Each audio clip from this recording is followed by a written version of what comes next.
Siapa sebenarnya Jaka Tingkir? Mengapa namanya terukir begitu dalam di sejarah Jawa? Benarkah ia keturunan langsung Raja Majapahit? Bagaimana ia bisa menjadi anak yatim piatu sejak bayi? Siapa yang membunuh ayahnya? Mengapa ia disebut Mas Karbet? Apa hubungannya dengan Sunan Kalijaga? Benarkah ia bisa melompati kolam istana yang lebar? Apa yang terjadi saat ia menjinakkan banteng liar yang mengamuk? Bagaimana ia mengalahkan buaya raksasa? Mengapa ia diusir dari kerajaan Demak? Siapa Arya Penangsang, musuh bebuyutannya? Bagaimana ia merebut takhta Demak?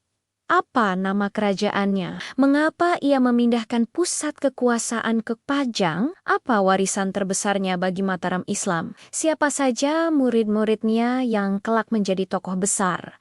Bagaimana akhir hidupnya? Apa misteri di balik keris Kiai Setan Kober? Dan apa pelajaran takdir yang bisa kita petik dari kisahnya? Mari kita ungkap semua rahasia ini dalam perjalanan hidup sang legenda, Jaka Tingkir. Kisah ini dimulai dari sebuah tragedi. Di Desa Pengging, lahirlah seorang bayi laki-laki yang diberi nama Mas Karbet. Ayahnya adalah Ki Ageng Pengging, seorang bangsawan pemberani yang dianggap menentang kekuasaan Demak. Sultan Trenggana, penguasa Demak saat itu, mengutus Sunan Kudus untuk menaklukkan Ki Ageng Pengging. Pertarungan pun tak terhindarkan. Dalam duel yang penuh intrik, Ki Ageng Pengging gugur. Bayi Mas Karbet yang baru saja lahir kini menjadi yatim piatu. Nyi Ageng Pengging, ibunya, jatuh sakit karena kesedihan yang mendalam dan tak lama kemudian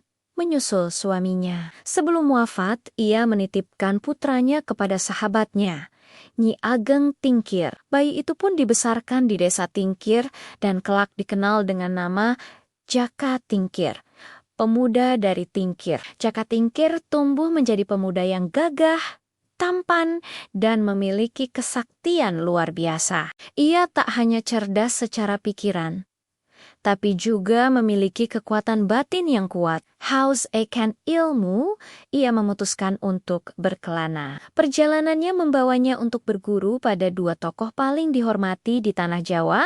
Pertama, ia menemui Sunan Kalijaga. Dari Sang Wali, Jaka Tingkir tidak hanya belajar ilmu kanuragan, tetapi juga ilmu kebijaksanaan, spiritualitas, dan bagaimana menjadi seorang pemimpin yang mengayomi rakyatnya. Sunan Kalijaga melihat potensi besar dalam diri Jaka Tingkir, potensi seorang raja masa depan. Setelah merasa cukup, perjalanannya berlanjut. Ia mendatangi Ki Ageng Sela, seorang tokoh sakti mandraguna yang terkenal mampu menangkap petir dengan tangan kosong. Di bawah bimbingan Ki Ageng Sela, kemampuan fisik dan ilmu batin Jaka Tingkir diasah hingga mencapai puncaknya. Ia belajar taktik perang, strategi, dan berbagai ilmu kedikdayaan yang membuatnya semakin tak terkalahkan. Kombinasi ajaran dari Sunan Kalijaga dan Ki Ageng Sela membentuknya menjadi sosok satria yang paripurna, siap mengabdikan diri untuk negeri. Atas saran Guru Garunia, Jaka Tingkir pun berangkat ke ibu kota, ke pusat kekuasaan Kerajaan Demak.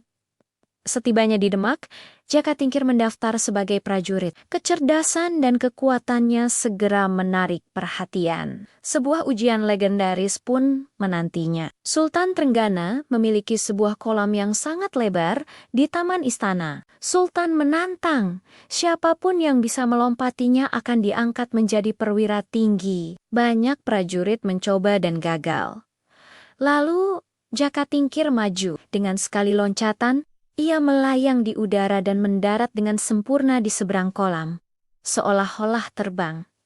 Semua yang melihat terperangah. Sultan Trenggana pun menepati janjinya dan mengangkatnya menjadi komandan prajurit Tamtama. Namun, ujian sesungguhnya baru saja dimulai. Suatu hari, seekor banteng liar yang sangat ganas bernama Banteng Bandayuda mengamuk di alun-alun Demak. Banteng itu menyapu semua yang ada di hadapannya. Tak ada satu pun prajurit yang mampu menghentikannya.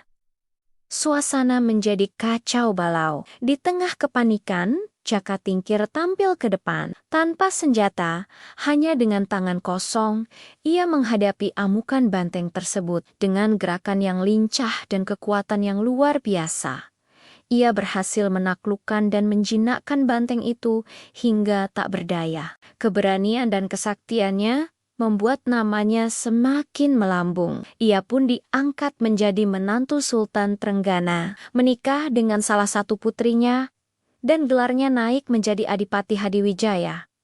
Namun, jalan menuju tahta tidaklah mulus. Setelah Sultan Trenggana gugur dalam pertempuran di Pasuruan, Demak dilanda kekacauan politik. Sunan Prawoto, putra Sultan Trenggana, naik tahta. Namun, pemerintahannya tidak berlangsung lama. Ia dibunuh oleh utusan Arya Penangsang, Adipati Jipang Panolan, yang merasa lebih berhak atas takhta Demak.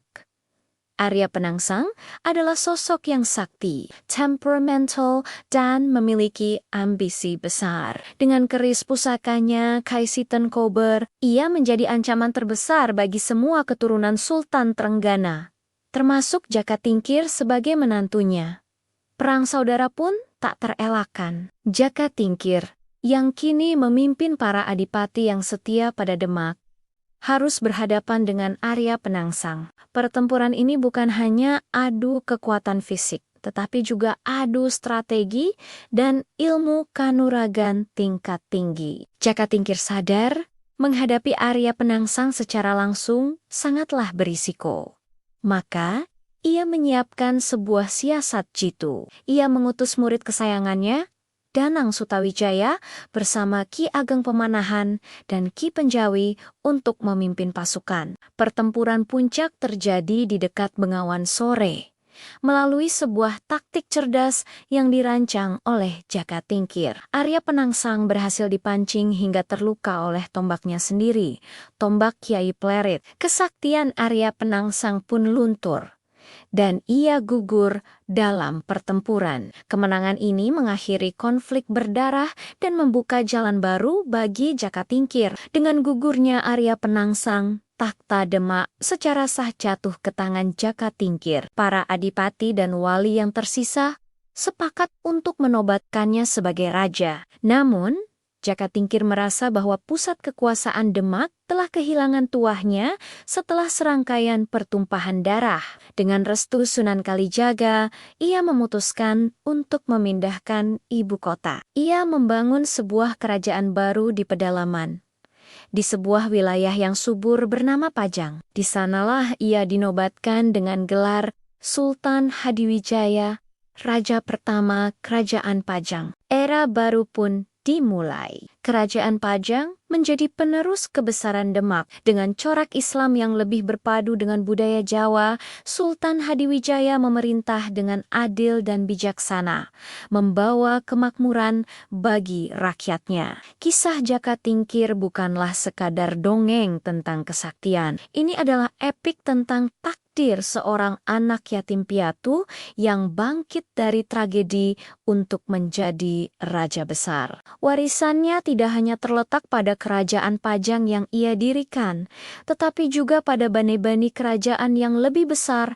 yang akan datang. Sultan Hadiwijaya adalah sosok yang mempersiapkan lahirnya Kesultanan Mataram Islam melalui murid-muridnya, seperti Danang Sutawijaya yang kelak menjadi Panembahan Senopati. Takdirnya adalah bukti bahwa garis keturunan bukanlah satu-satunya penentu nasib, tetapi keberanian, kebijaksanaan, dan kehendak untuk mengabdi pada rakyatlah yang membentuk seorang pemimpin sejati. Sejarah akan selalu mengenangnya sebagai sang pelompat takdir, pemuda dari Tingkir yang menjadi sultan di Pajang. Terima kasih sudah menyimak perjalanan luar biasa Sultan Hadiwijaya. Jangan lupa untuk like, komen, dan subscribe agar tidak ketinggalan kisah-kisah inspiratif lainnya dari sejarah Nusantara. Sampai jumpa di video berikutnya.